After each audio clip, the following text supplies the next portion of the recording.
Bom dia a todos, espero que tenham tido uma boa semana, pela graça de Deus. Esta semana já passámos do estado de emergência para o estado de calamidade, descemos um nível, mas ainda não regressamos à normalidade.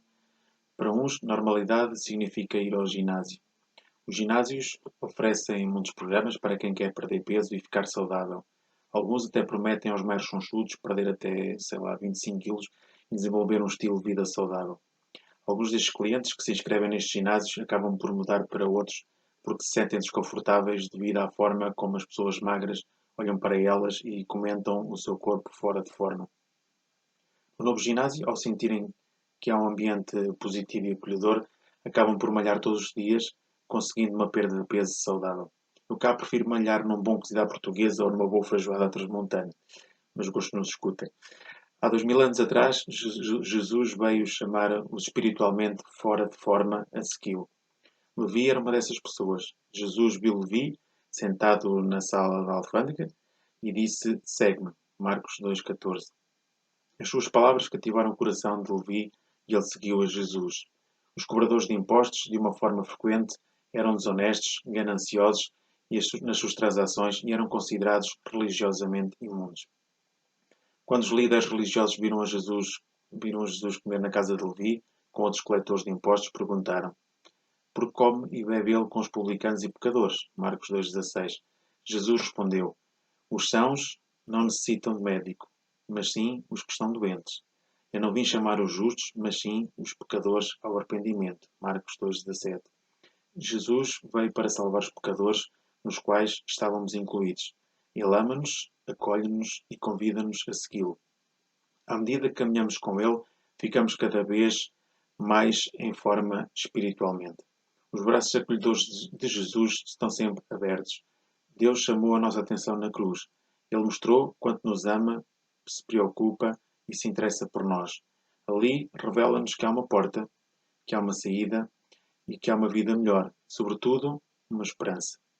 E no outro lado da cruz está a glória, a majestade, o céu e a eternidade. O que Jesus fez na terra refletiu-se no céu. Deus o exaltou soberanamente e lhe deu um nome que é sobre todo o nome. Todo o joelho se dobrará e toda a língua confessará. Filipenses 2, capítulo 2, versículos 10 a 11. O que fizemos com aquilo que Deus nos der aqui irá determinar o que seremos no céu. 2 Coríntios 4, 17. Há uma correspondência direta entre a cruz na terra e a glória no céu. Aquilo que sofremos e a forma como encaramos esses problemas marcarão a nossa entrada no reino dos céus. Lemos isso em 2 Timóteo, capítulo 2, versículo 12. A grande diferença é que aqui na terra tudo é temporal e passageiro, e no lugar celestial tudo é eterno. A glória, o galardão e o reino. Devemos atentar o quanto antes para o outro lado da cruz e determinar o nosso comportamento dando louvores e adoração a Deus. Agradeço-te, Senhor, porque abriste os meus olhos para a tua presença, para a tua magnificência. Na minha direção a tua luz emanaste e me livraste das trevas me tiraste. Mostraste-me a verdade e eis que vi. Vi o que fizeste, vi o que sofreste, vi o teu amor. Vi a beleza da tua existência imaculada e percebi. Percebi que sem ti nada tem qualquer lógica ou sentido. Ao conselho andei e perdido vaguei, longe do meu Salvador. Andava à deriva, às cegas, às escuras, mas agora vejo. Vamos dar início à nossa reunião em tom divino número 46, cegueira e vista.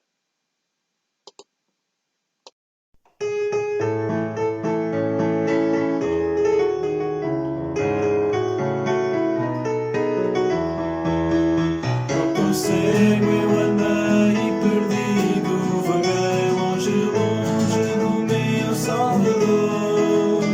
Mas da glória desceu e seu sangue verteu para salvar um tão pobre pecador.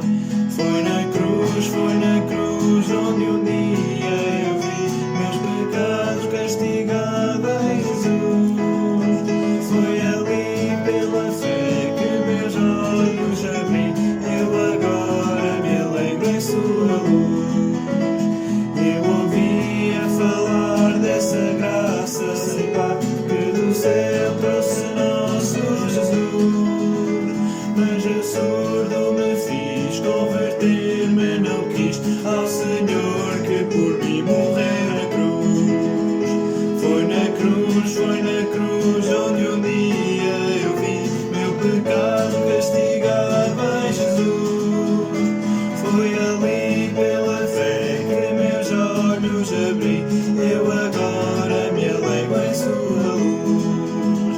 Mas um dia senti meus pecados vir sobre mim o castigo da lei. Eu por isso fugi, em Jesus me escondi e refúgio seguro nele achei.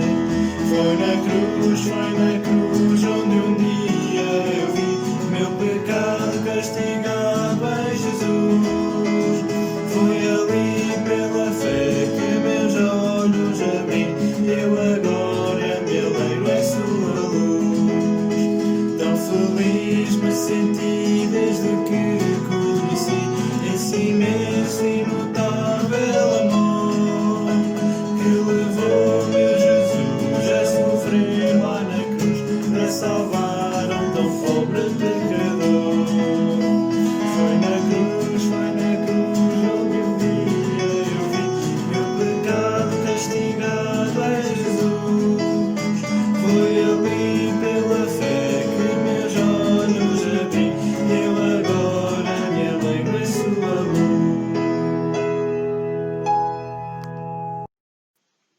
Gostaria agora que me acompanhassem numa pequena oração.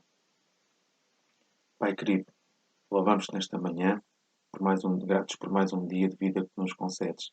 Também te queremos agradecer pela possibilidade de estarmos reunidos em teu nome, ainda que à distância devido às circunstâncias que estamos a passar neste momento. Quero pedir uma bênção especial pelos nossos irmãos que se encontram mais debilitados fisicamente e também por aqueles que se sintam mais envelhecidos, Pai.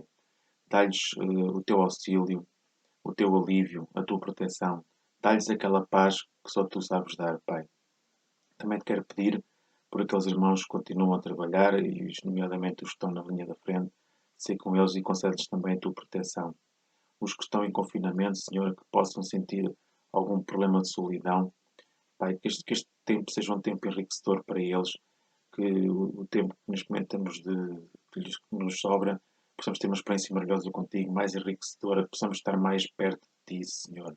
Também te quero pedir que abençoes também as participações que se vão seguir, nomeadamente os nossos jovens, para que seja para a tua honra e para a tua glória. Também te quero pedir, pela palavra que vai ser ministrada nesta manhã, usa o teu cérebro para que possamos, aprender mais sobre ti, Pai. E abre os nossos corações ao entendimento da tua palavra. Dá-nos a sabedoria para que a possamos entender e gravar nos nossos corações, para que a possamos fazer uso diário dela. Eu te peço no nome do teu amado Filho. Amém.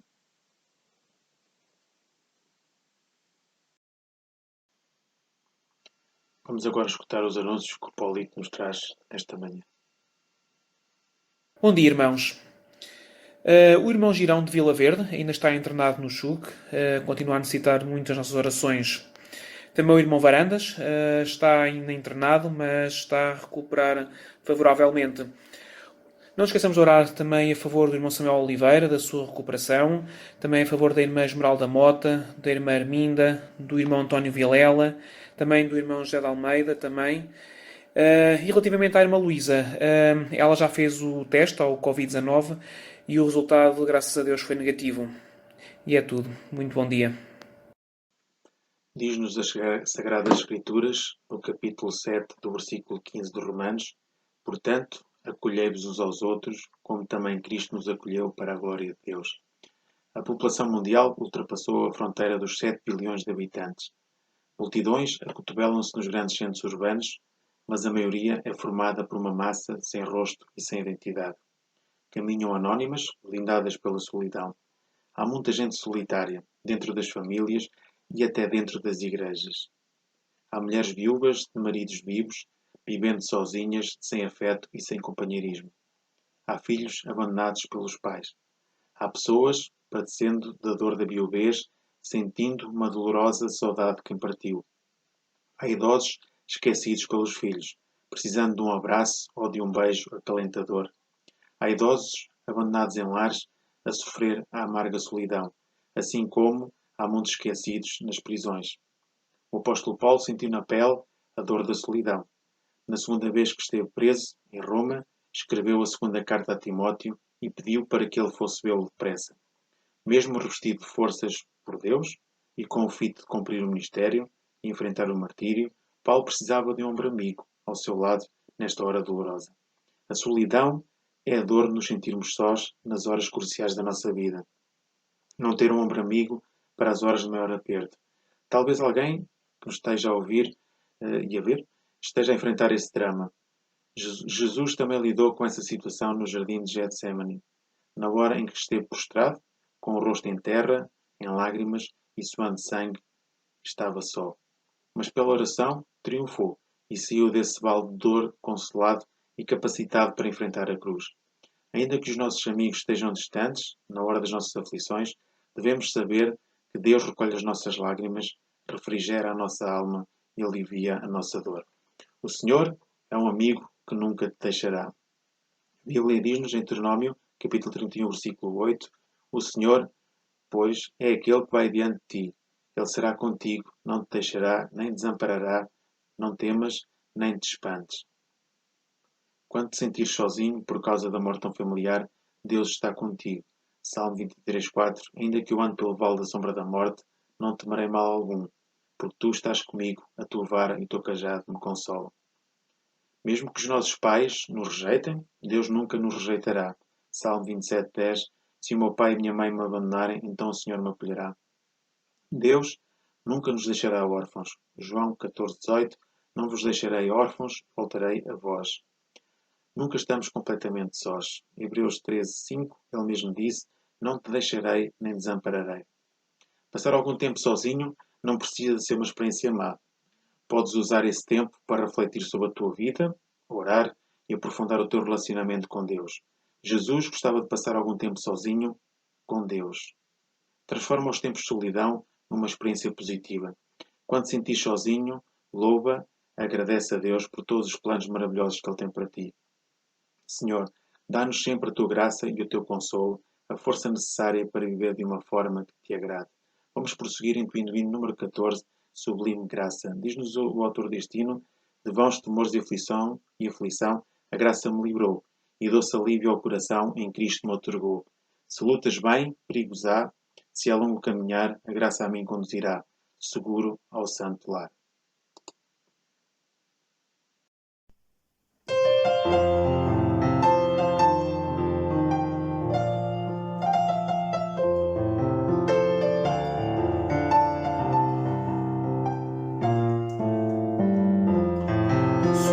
Sublime graça que alcançou pobre como eu, que a mim perdido e cego achou, salvou-lhe a vista dele. De vãos temores e aflição, a graça me livrou, e doce alívio ao coração em Cristo me otorgou. Se lutas vem perigo já, se é longo caminhar, a graça a mim conduzirá, seguro ao santo lar. A Deus então adorarei, ali no céu de luz, e para sempre cantarei da graça de Jesus.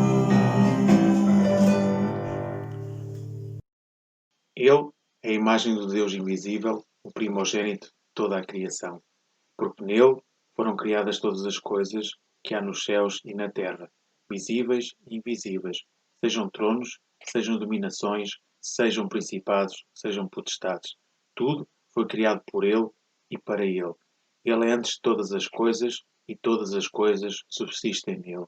Ele é a cabeça do corpo, da Igreja, é o princípio e o primogênito entre os mortos, para que em tudo tenha preeminência. Porque foi do grado do Pai que toda a plenitude nele habitasse, e que, havendo por ele feito a paz, pelo sangue da sua cruz, por meio dele, reconciliasse consigo mesmo todas as coisas, tantas que estão na terra como as que estão nos céus. Colossenses, capítulo 1, versículos 15 a 20.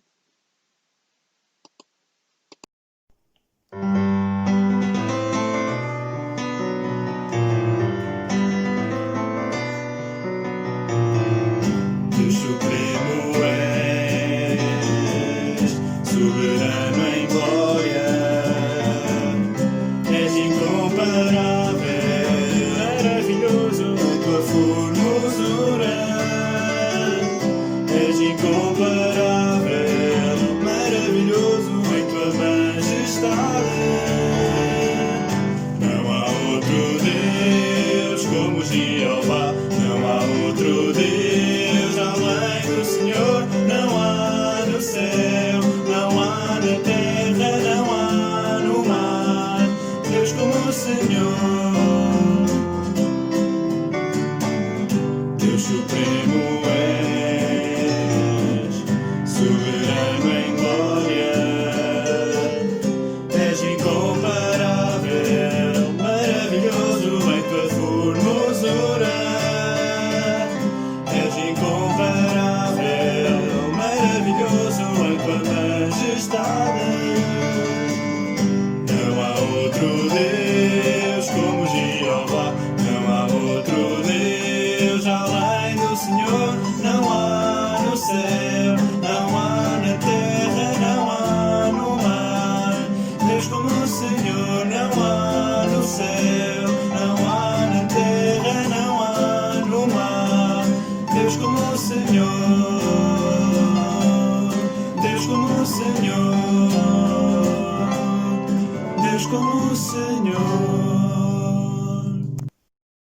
Diz-nos a palavra do Senhor, em Sofonias, capítulo 3, versículo 17: O Senhor teu Deus está no meio de ti, poderoso para salvar-te, e Ele se deleitará em ti com alegria, renovar-te-á no seu amor e regozijar-se-á em ti com júbilo.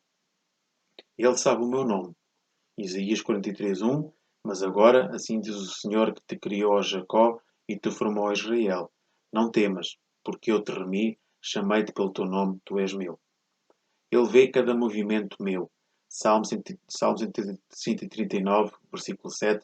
Para onde me irei do teu espírito, ou para onde fugirei da tua face? Ele está comigo. Josué, capítulo 1, versículo 9. Não te mandei eu? Esforça-te e tem bom ânimo. Não temas, nem te espantes, porque o Senhor teu Deus é contigo por onde quer que andares. Ele luta por mim. Êxodo capítulo 14, versículo 14. O Senhor pelejará por vós e vós vos calareis. Ele me fez à sua imagem. Gênesis 1:27. E criou Deus o homem à sua imagem. À imagem de Deus o criou. Homem e mulher os criou. Ele é o meu lugar seguro. Salmo 62, versículo 6. Só Ele é a minha rocha e a minha salvação. É a minha defesa, não serei abalado. Ele tem um plano para mim. Jeremias, capítulo 29, versículo 11. Porque eu bem sei os pensamentos que tenho a vosso respeito, diz o Senhor. Pensamentos de paz e não de mal, para vos dar o fim que esperais. Ele é bom. Salmo 119, 68. Tu és bom e fazes bem, ensina-me os teus estatutos. Ele é a liberdade. 2 Coríntios, capítulo 3, versículo 17. Ora, o Senhor é o Espírito. E onde está o Espírito do Senhor, aí há liberdade. Ele está sempre comigo. Mateus 28:20. Ensinando-vos a guardar todas as coisas que vos tenho mandado, e eis que estou convosco todos os dias, até à consumação dos séculos. Amém. Jesus, crucificado por mim, morreu. Ele é a minha paz, o seu amor santo gozo me traz. Ele é incansável, cuida de mim, que gozo sem fim. Jesus é meu. Vamos entoar o hino de seguida, o hino número 352, Rica Verdade.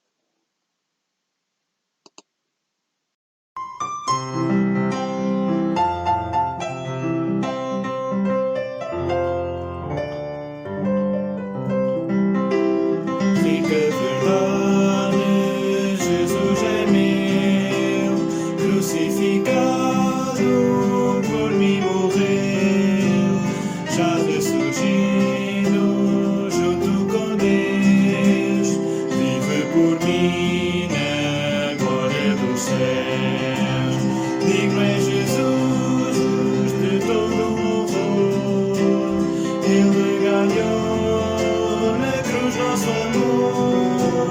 Seja louvado com devoção pelo seu povo unido em canção. Jesus é meu, Ele é minha paz. Seu amor santo gozo me traz. Nele descanso na provação, certo da sua consolação. Digno é Jesus de todo louvor. Ele ganhou na cruz nosso amor. Seja louvado com devoção pelo seu povo unido em canção. Jesus é meu, que gozo sem fim. Ele incansável cuida de mim. Jesus é meu, Ele há de voltar para me conduzir ao seu lar. Digno é Jesus de todo louvor. Ele ganhou na cruz nosso amor. Seja louvado com devoção pelo seu povo unido em canção. Buscai o Senhor enquanto se pode achar. Invocai-o enquanto está perto. Isaías capítulo 55, versículo 6. Muitas pessoas não se dão conta da urgência do tempo em que vivemos. É triste ver que muitas são as preocupações, mas pouco se fala sobre o tema da maior importância para os cristãos, o arrebatamento. O Senhor tem falado através do seu Santo Espírito que vem a hora do cumprimento de todas as coisas.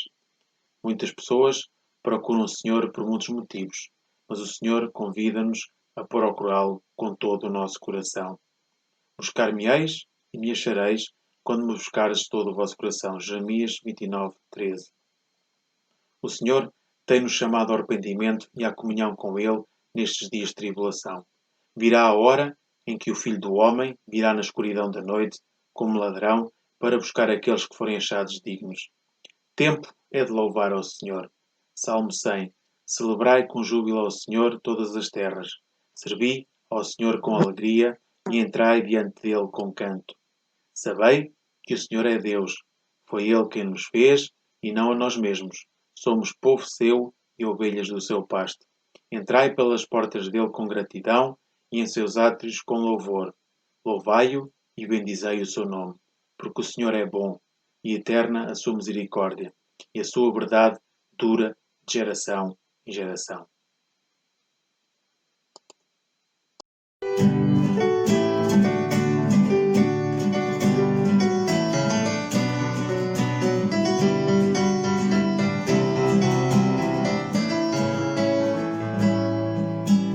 Tempo é de louvar ao Senhor no santuário do seu Santo Espírito.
Bom dia, meus irmãos. Que a graça e a paz do nosso Senhor e Salvador Jesus Cristo esteja com todos nós hoje e para todo sempre.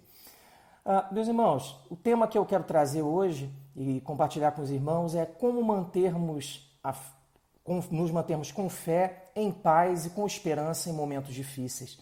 O texto que eu vou utilizar é o que está lá no capítulo 5 de Romanos, nos versículos 1 a 5.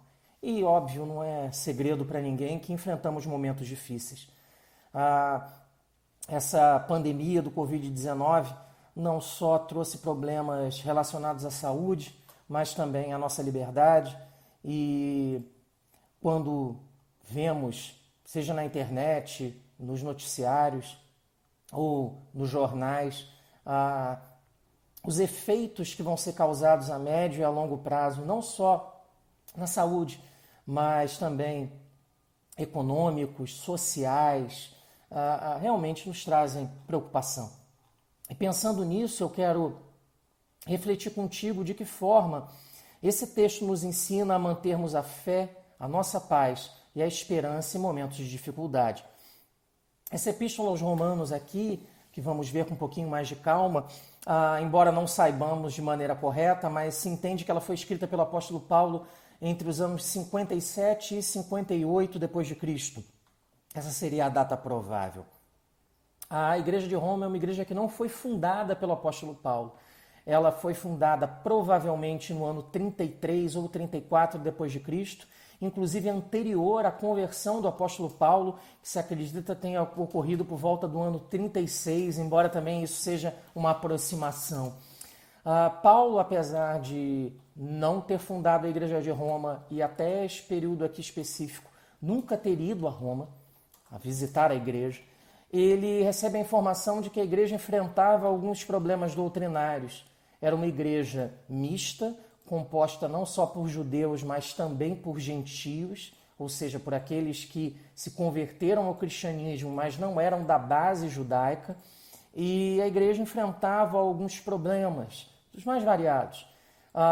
Uns entendiam que o pecado deveria ser visto de uma forma mais liberal, enfim, eram vários problemas. E justamente por isso, por ser uma igreja grande, na capital, né, do principal império do mundo naquele período, na cidade principal do mundo naquele período histórico, o apóstolo Paulo resolve encaminhar uma carta direcionada pelo Espírito Santo, é claro, mas uma epístola que trata de temas essenciais, temas centrais do cristianismo, né, como Cristo, fé, salvação, justificação, santificação, adoção, temas essenciais do cristianismo.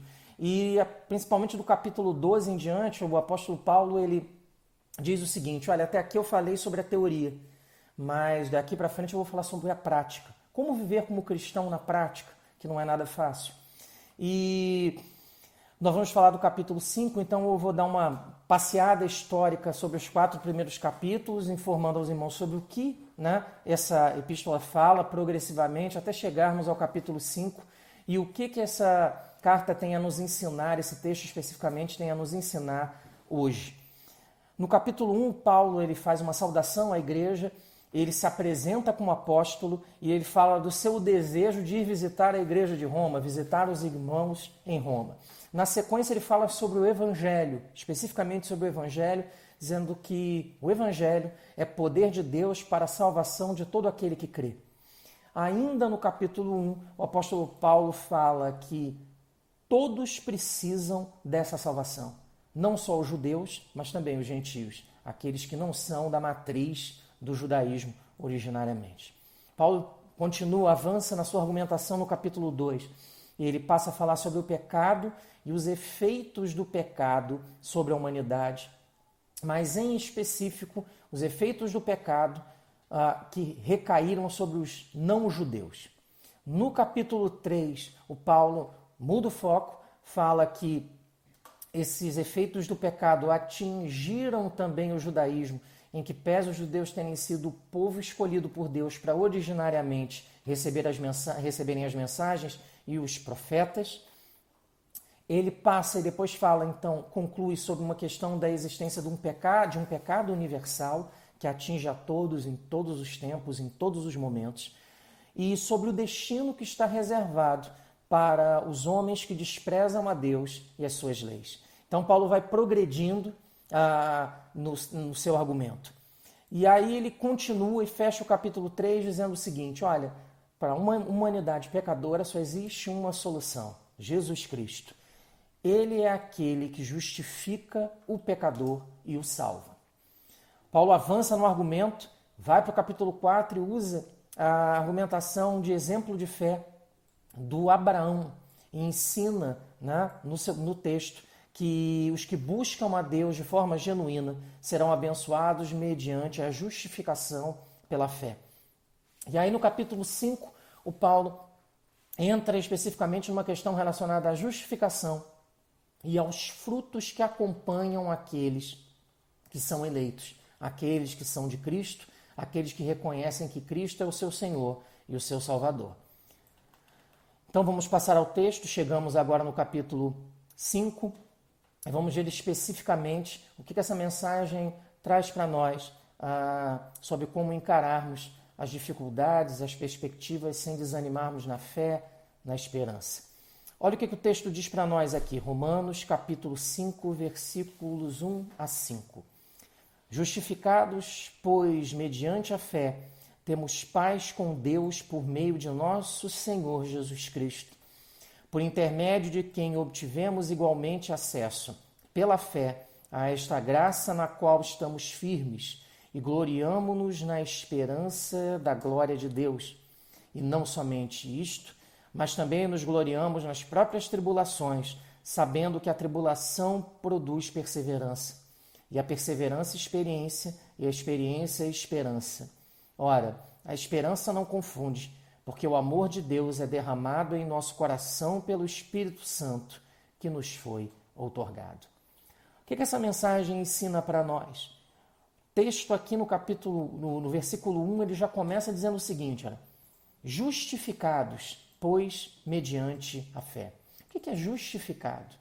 Justificado, tanto no Velho como no Novo Testamento, a palavra traz um significado de declarar justo ou tornar justo. Mais especificamente, declarar justo para os fins legais ou declarar justo de acordo com a lei. O que esse texto quer dizer aqui no início, o que o apóstolo Paulo quer dizer para nós aqui é o seguinte. Ele diz o seguinte, olha só, quem nasceu de novo em Cristo foi declarado por Deus como justo. O que isso significa na prática? Isso na prática significa que no dia em que nós compareceremos diante do tribunal de Cristo, nós não receberemos os efeitos da condenação que todos aqueles que pecaram mereceriam. Mas por que nós não sofreremos os efeitos dessa conduta, né, ou dessas condutas pecaminosas que praticamos e todos nós praticamos durante a nossa vida? Porque alguém já pagou isso por nós, que foi Cristo. Ele morreu na cruz para que nós fôssemos perdoados de forma substitutiva. Os méritos dele foram imputados àqueles que creem nele como Senhor e Salvador. Isso é que implica a justificação. A justificação é a declaração mediante a qual nós, embora culpados e merecedores do juízo de Deus, somos reconhecidos como justos porque sobre nós recaíram os méritos de Cristo. E aí o apóstolo Paulo, ele inicia essa ideia no capítulo 4, aí ele conclui aqui no capítulo 5 dizendo o seguinte, olha, justificados, pois, mediante a fé. O que o Paulo quer dizer aqui? Ele diz o seguinte, olha, nós fomos justificados, mas nós não fomos justificados por mérito próprio. Nós não fomos declarados como justos diante de Deus porque somos bons, ou porque fazemos ou não boas obras, ou porque somos caridosos, ou porque nos penitenciamos, nada disso. O que ele diz é que nós somos justificados mediante a fé. É fé em Cristo. É isso que nos torna justos diante de Deus. E o Paulo avança, ele diz, olha, justificados, pois, mediante a fé, é essa fé em Cristo que justifica, nós temos paz com Deus, por meio de nosso Senhor Jesus Cristo. O que é paz com Deus?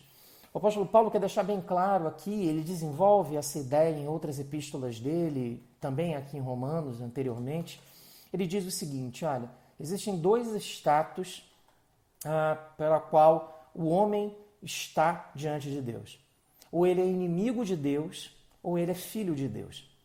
O inimigo de Deus é aquele que não rompeu com Deus, não quer saber de Deus, é inimigo de Deus, porque descumpre as suas leis, os seus preceitos e não se preocupa com aquilo que Deus tem para a vida dele. Recusa a mensagem. Esse é o inimigo de Deus.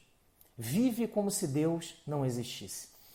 E o Paulo diz que, em oposição a isso, existe aquele que é justificado mediante a fé. E esse que é justificado mediante a fé não é inimigo de Deus, é amigo de Deus. E por isso ele tem paz com Deus. Mas essa paz não é alcançada com meditação, com autoajuda, com autoconhecimento, com muito estudo, mas nada disso. Nem tentando se tornar forte. Essa paz é obtida mediante o nosso Senhor Jesus Cristo. Então o apóstolo Paulo diz aqui para nós, olha, justificados, pois, mediante a fé, temos paz com Deus por meio de nosso Senhor Jesus Cristo. Paulo diz aqui é o seguinte, nós somos justos, não por mérito próprio, mas porque Cristo nos ama e se entregou por nós. E por isso temos paz com Deus mediante a fé em Cristo Jesus. Essa é a primeira receita para termos paz. Que nos acheguemos a Cristo, que fiquemos perto dele. Ele é o príncipe da paz e ele é capaz de nos tranquilizar em toda e qualquer circunstância. Não importa se vivamos momentos fáceis, difíceis, bons, ruins, de saúde, de doença, de problemas financeiros ou de prosperidade. Ele é o príncipe da paz, ele que pode nos auxiliar em toda e qualquer circunstância. O apóstolo Paulo avança e diz o seguinte, ele continua falando acerca de Cristo no versículo 2, ele diz, olha, esse Cristo, esse Senhor Jesus Cristo, por intermédio de quem obtivemos igualmente acesso, pela fé, a esta graça na qual estamos firmes. O Paulo, ele reforça o seguinte ensino. Olha, essa justificação, essa declaração de perdão dos pecados, essa bênção e essa graça que Deus concedeu a todo aquele que reconhece o Senhor Jesus como seu Senhor e Salvador, isso aqui não é por obras, é por graça e por fé em Cristo. É isso que ele quer reforçar aqui. Ele está dizendo, olha, por intermédio de Cristo, nós obtivemos acesso à graça da salvação mediante a fé. E isso é motivo para permanecermos firmes, estarmos firmes nesta verdade. E não só permanecermos firmes nessa verdade, a nossa fé permaneça firme, mas que nós permaneçamos firmes nas dificuldades e nos problemas da vida. Seja nos momentos bons ou nos momentos ruins, Cristo está conosco. Nos momentos bons ou nos momentos ruins, somos justificados, estamos justificados, somos alvo da bondade, da graça e da misericórdia de Deus. E isso é motivo de alegria e motivo para que permaneçamos firmes. Fique firme, permaneça firme, apesar das dificuldades e dos momentos que vivemos que não são, sem dúvida, os melhores ou os mais agradáveis, mas permaneçamos firmes em Cristo. Continua aqui o texto. Por intermédio de quem obtivemos igualmente acesso pela fé a esta graça na qual estamos firmes e gloriamo-nos na esperança da glória de Deus. O que o apóstolo Paulo diz aqui é o seguinte, olha, Cristo nos salvou de graça. Foi por graça. Não tivemos que pagar nada, não tivemos que fazer nada para merecer essa salvação, porque Cristo pagou por nós. E isso nos dá esperança. Esperança não só, como o texto diz aqui, da glória de Deus, da glória futura, mas esperança para esse mundo aqui em que vivemos, para esses momentos em que nós vivemos. Tenhamos esperança, meus irmãos. Permaneçamos firmes, como o versículo 2 diz aqui, e também tenhamos esperança. O momento que enfrentamos, as dificuldades que enfrentamos, sejam essas mais motivadas pela pandemia ou qualquer outro tipo de problema, que porventura você ou eu estejamos enfrentando, eles são temporários. Tenhamos esperança que o Deus da paz, o Deus de amor, cuida de nós, se preocupa conosco e temos que ter esperança de que em breve essas tribulações, essas dificuldades serão superadas em nome de Jesus. O apóstolo Paulo continua aqui no versículo 3 e ele diz o seguinte, ele diz, olha, apesar de sermos de Cristo, apesar de sermos justificados, apesar de sermos do Senhor, isso não é uma garantia para que os problemas e as dificuldades não apareçam. O cristão ele não é imune aos problemas. Os problemas acontecem, eles fazem parte da vida. Diz aqui no versículo 3, e não somente isto, mas também nos gloriamos nas próprias tribulações, ou problemas em algumas traduções. O que o apóstolo Paulo quer dizer aqui é o seguinte, ele fala, olha só, nada na vida por acaso. Os problemas acontecem, eles fazem parte da vida, tanto do cristão como do não cristão. Mas nada acontece por acaso. Esses problemas, essas dificuldades que enfrentamos, elas têm uma finalidade. E ele dá aqui, ele ensina genericamente isso. Ele diz o seguinte aqui, ele fala, olha, nos gloriamos nas próprias tribulações. As tribulações têm algo de bom. Mas por quê? E óbvio, né? É difícil ver isso, principalmente quando atravessamos o problema. Né? E pensamos assim, não é possível, não há nada de bom nisso que eu enfrento.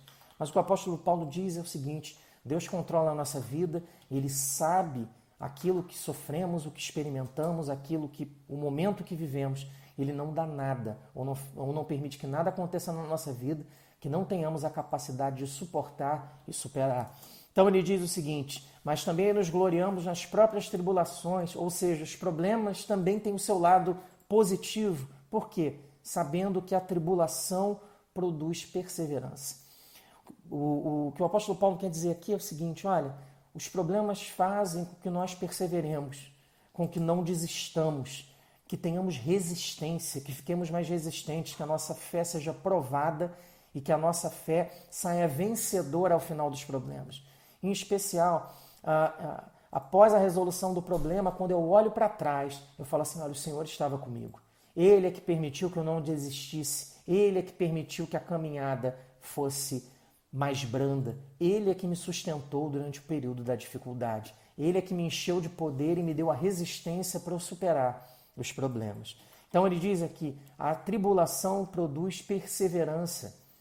Eu sou ensinado por Deus nas dificuldades a não desistir. Eu sou ensinado nas dificuldades por Deus a resistir. Eu sou ensinado por Deus nas dificuldades a superar. É isso que ele está dizendo. Os problemas são ruins? São. Mas eles, para o cristão, também têm o seu lado positivo. Além disso, ele diz aqui no versículo 4, e essa perseverança de enfrentar os problemas, ou essa resistência a enfrentar os problemas, me dá experiência. Eu fico mais experiente e essa experiência serve para que eu viva melhor e essa experiência de superar os problemas também serve para que eu possa ensinar outras pessoas a superarem os problemas que eu superei. Vou te dar um exemplo. Aquele que é órfão sabe confortar aquele que passa pelo momento de perder a sua mãe ou seu pai. Aquele que é viúvo ou viúva sabe e pode auxiliar aquele que está passando por esse tipo de problema. Aquele que teve um relacionamento difícil com seus familiares sabe como orientar alguém que passa pelas mesmas circunstâncias. Então, a perseverança, ela produz experiência. Essa experiência de vida para nós, para que nós possamos aprender com os problemas, superar os problemas, e também a experiência para que nós possamos guiar outros ou aconselhar outros que passam por problemas que nós já passamos e superamos e que naquele momento sofrem e passam por muita dificuldade. Então o apóstolo Paulo faz um raciocínio progressivo. Ele diz, as tribulações ou os problemas produzem perseverança ou resistência e essa resistência produz experiência. Nós ficamos mais experientes na vida. E, além disso, essa experiência ela produz esperança. Ele diz o seguinte, o que ele quer dizer aqui é como se fosse o seguinte, né? Ou melhor, é o seguinte, ele diz, olha, Quando eu supero o problema, quando eu resisto ao problema, quando eu passo por aquela dificuldade, me torno mais experiente, quando enfrentar outros problemas, vou relembrar daquilo que eu já enfrentei e já superei. E isso vai me trazer esperança de que eu vou conseguir superar da mesma maneira que eu consegui superar as outras dificuldades com o auxílio de Deus. Essa esperança é justamente isso, é não se desesperar com os problemas, porque nós como cristãos sabemos que apesar das dificuldades existe um Deus que reina, que governa a história, que cuida da minha vida, que sabe o que eu sofro, que sabe por aquilo que eu passo e que é misericordioso, que me socorre. E é nisso que temos esperança. É estranho e eu quando estava lendo até o texto, eu li uns comentaristas que falavam sobre essa questão da esperança, porque é comum colocarmos a nossa esperança em algum momento da vida em algo que não pode nos ajudar ou em algo que vá nos decepcionar, né? E com Cristo não é assim. Ele nunca nos decepciona. A esperança no Senhor é a garantia que temos de que não estaremos sozinhos e que não importa o tamanho do problema ou o tamanho da dificuldade, Ele está sempre conosco. Então o que o apóstolo Paulo ensina aqui para nós? Ele diz então, olha, as tribulações ou os problemas produzem perseverança ou resistência. Além disso, essa resistência, ela dá experiência para a vida. E além disso, ela dá esperança de superação dos problemas e certeza de que o Senhor cuida de nós. E aí, para concluir, no versículo 5, o apóstolo Paulo ensina aqui para nós, ora, a esperança não confunde. Como assim a esperança não confunde? O que ele quer dizer aqui é o seguinte, ele diz, olha, se a nossa esperança está nos homens, se a nossa esperança está nas autoridades que cuidam da saúde do país e que vão, de alguma maneira, cuidar da nossa saúde, se a nossa esperança está na máscara, no álcool em gel, na certeza ou na expectativa de que em breve as coisas melhorarão, assim, certamente ficaremos decepcionados. Mas se a nossa esperança estiver em Deus, não seremos confundidos, porque Cristo é a verdade. E Cristo nos ama e cuida de nós. É isso que o apóstolo Paulo diz aqui no versículo 5. Ele fala, olha, a esperança não confunde, a esperança correta não confunde. Se a minha esperança é em outras coisas, aí serei confundido. Mas a esperança